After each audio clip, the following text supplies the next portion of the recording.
Welcome, family. At Kingdom Academy, we equip parents in spiritual warfare training so you can raise up your children as spirit warriors, well prepared to stand against the principalities and powers of darkness. There is a difference between Christian parenting and spiritual warfare parenting. And that difference is which heart are you parenting from? Are you parenting from your heart? Or are you parenting from the heart of our Heavenly Father? Now, before I explain any further about this, I want to share a scripture found in Luke 6. And we're going to start reading in verse 43. For a good tree does not bear bad fruit, nor does a bad tree bear good fruit. For every tree is known by its own fruit. For men do not gather figs from thorns, nor do they gather grapes from a bramble bush. A good man out of the good treasure of his heart brings forth good, and an evil man out of the evil treasures of his heart brings forth evil.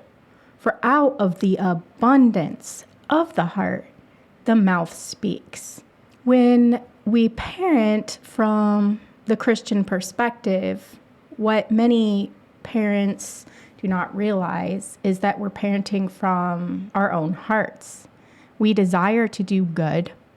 We desire to do better, perhaps even better than our own parents or those who brought us up. But there are wounds in our hearts and bitter roots. And we know that there are because Scripture explains this in many ways and areas in different places, that we're constantly going through a sanctification process that's purifying us and preparing us and strengthening us to walk closer and closer with the Lord. But because we're in the midst of this process while we're on the earth, we can often parent or even disciple from those places, and it can cause harm to ourselves, to our relationships, to your relationships with your children, and even in the outcomes of your responses and your reactions in your parenting. Spiritual warfare parenting is different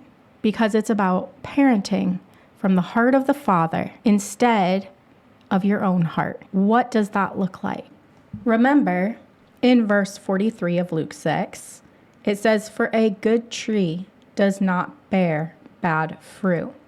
What is a good tree? Well, we learn throughout the scripture that a good tree is a tree that goes through pruning. It is a tree that is grown in good soil. It is a tree that has been nurtured and cared for and tended to by our Heavenly Father. Now, a bad tree does not bear good fruit. For every tree is known by its own fruit. So this is a good way we can check ourselves to see if we are producing bad fruit. If there are things in our lives that we don't like, and we realize, wow, I'm really impatient in this area. Or why, whenever my child does this, does it just get under my skin and it agitates me and it makes me angry, or it makes me frustrated, or it makes me think about things I don't want to think about, or whatever that is a good revelation and measure and understanding that you are producing some sort of bad fruit, which means that there is an area in this tree that needs tended to. Because remember, we're going through this sanctification process that is bringing healing and redemption to this tree, which is us, of course. So the good news is that as we go through this process of healing and deliverance and walking closer with the Lord, there will be good treasures that will come forth out of the abundance of our hearts. But there will also be different layers and levels of healing and deliverance we're going through. So sometimes there can be other things that will come up, and oops, it can cause this, or this reaction, or this response. And so to parent from that place can cause unhealthy reactions and unhealthy responses because of this process of healing and sanctification. So it would be much better and beneficial to parent from the heart of the Father instead of our hearts that can have evil in them. Our hearts that can have places that are not fully sanctified yet. And this can cause harm to your children. And this can cause harm to others in your life, who you're discipling, who you're ministering to, who you're in relationship with. So how do we parent from the heart of the Father? Well, in verse 46 of Luke chapter 6, it begins, Jesus saying, "Why do you call me Lord, Lord, and not do the things which I say? Whoever comes to me and hears my sayings and does them, I will show you who this one is like. This one is like a man who builds his house, who digs deep to lay the foundation on the rock. And when the floods arose and the stream beat violently against the house and could not shake it, for it was founded on the rock. But he who heard and did nothing is like a man who built a house on the earth without a foundation, against which the stream beat violently, and immediately it fell, and the ruin of that house was great." What does it take to build a house? It takes a blueprint. A blueprint is a plan. It is a strategy. It is a step-by-step process. And it takes time to implement those building processes to establish a house. So it's very important, as the Lord said, where we build and lay our foundations. Now, if our foundation is laid on the Lord, then building this house will be that sanctification process. And so when the enemy comes in like a flood against our home, it cannot bring damage. But if we've heard these things and yet we still do nothing, if we don't commit to the biblical cause and effect process of Scripture, then our house will not be built upon this strong foundation. And when the enemy comes in like a flood, we will fall, and the ruin of that house will be great.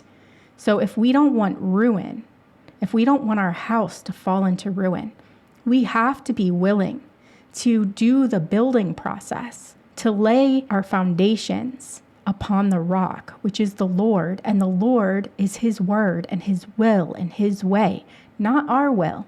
Not our ideas or feelings or dreams, but His ideas, His dreams. How do we come into this place where we can stand surrendered and obedient to the Lord's will and way over our own? We do that by learning obedience. We do that by learning how to surrender to the Lord and lay down our lives to Him. And the way we learn that surrender and obedience is first we have to acknowledge that our own will and our own ways are not working. That our own will and our own ways are building our foundations on sand. And that when the enemy comes in like a flood, our families are not prepared or well equipped for the strategies of the enemy. And so what can we do different? We have to choose to go before the Lord. We have to seek Him with our whole hearts and find Him. And we will find Him when we seek Him with our whole hearts. The Scripture tells us this. And we have to learn to listen for His voice. We have to learn to be still and to take the time to be still, to listen to His voice. That's how we'll start getting the direction and the guidance and the blueprints from the Father for our families. Then we will learn to begin to lay down our thoughts, our feelings, our will, the things we desire. And once we learn how to do that, then we begin to start hearing the Lord's will, His way, His feelings over us and about us. And we begin living in that place where our will and way and feelings are laid down. And it's that place of surrender and obedience that lets us live from the heart of the Father. And as we live from the heart of the Father, then you can begin parenting from the heart of the Father. And when you do that, you will not be parenting from any of your own fleshly desires. You won't be parenting from anything you were raised with or anything you battled between of what is right or wrong, but you will raise your children in accordance to the Word of God fully and completely. And you will raise your children according to the heart of the Father, which is transformational in your parenting journey. There are spiritual agendas by the enemy against your family. Each and every family. There are assigned demonic entities and hosts against your family's purpose, against your family's destiny in the Lord. You have to understand that this is a battleground. That's why the Lord gave us Ephesians 6 that talks about what we wrestle not against. That means you parent not against flesh and blood, but against principalities. You are parenting against principalities, against hosts of wickedness in the heavenly places.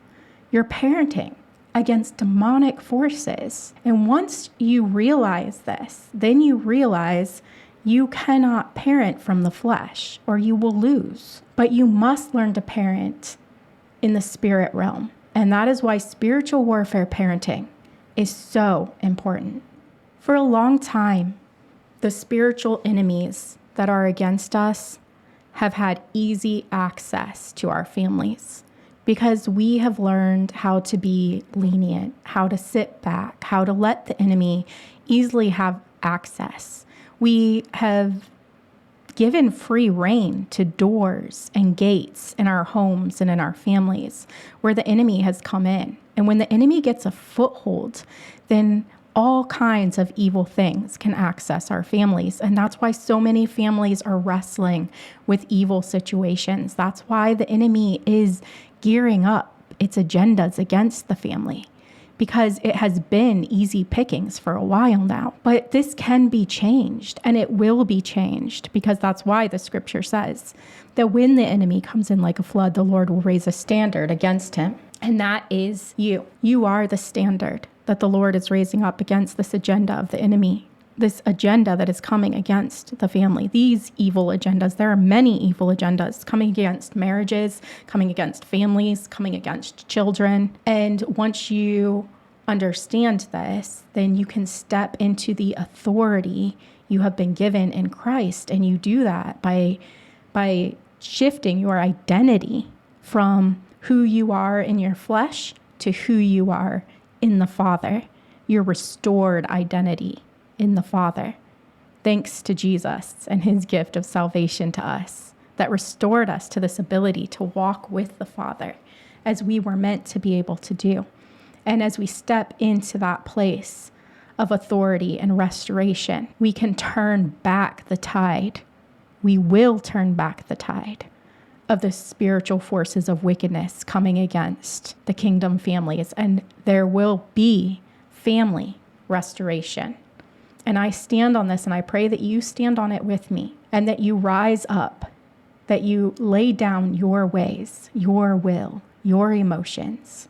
You surrender them to the Lord in obedience, and you rest in the presence of the Lord. Lay down your schedules and spend time resting in the presence of the Lord, learning to hear his voice. If you can't learn to hear his voice in the stillness, you will not hear his voice in the rush.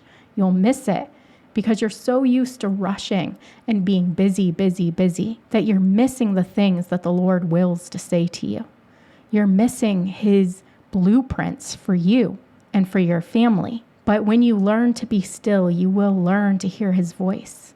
And then as he calls you to move, to walk, to run, you'll still hear his voice because now you know his voice.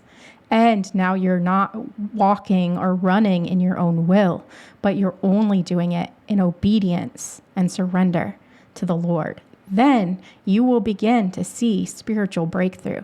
Healing and deliverance comes when our identity is shifted. Healing and deliverance comes when we surrender our will, our feelings, our emotions to the Lord, when we take His thoughts and we live by them, when we take His words and we live by them, then we will see transformation. Then we will see restoration. I want to leave you with this challenge. As you learn to surrender to the Lord and obey His will over your own, I want you to ask yourself, when you are about to respond or react to any kind of situation, am I responding or reacting from my thoughts, will, and emotions, or from the Father's heart? And of course, there's going to be times where you're going to respond or react before you ask yourself that.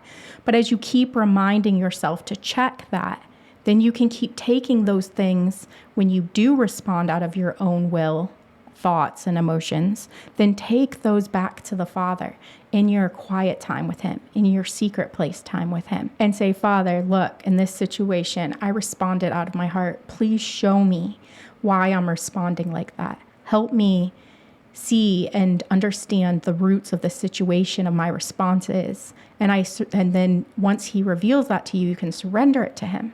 And then you will start living from His heart in that situation instead of your own. And then in our next episodes, we're going to be talking more about doors and gates and footholds and how these come in and how we allow these to come in to our lives and our families' lives.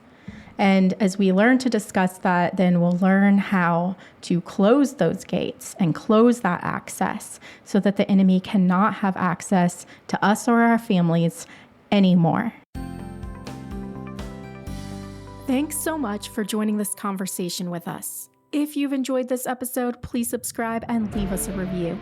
For episodes, offers, or guest information, please visit us at rainandjoy.com/Spirit Warrior Academy or join us on Instagram at rainandjoy and click the link in the bio for access.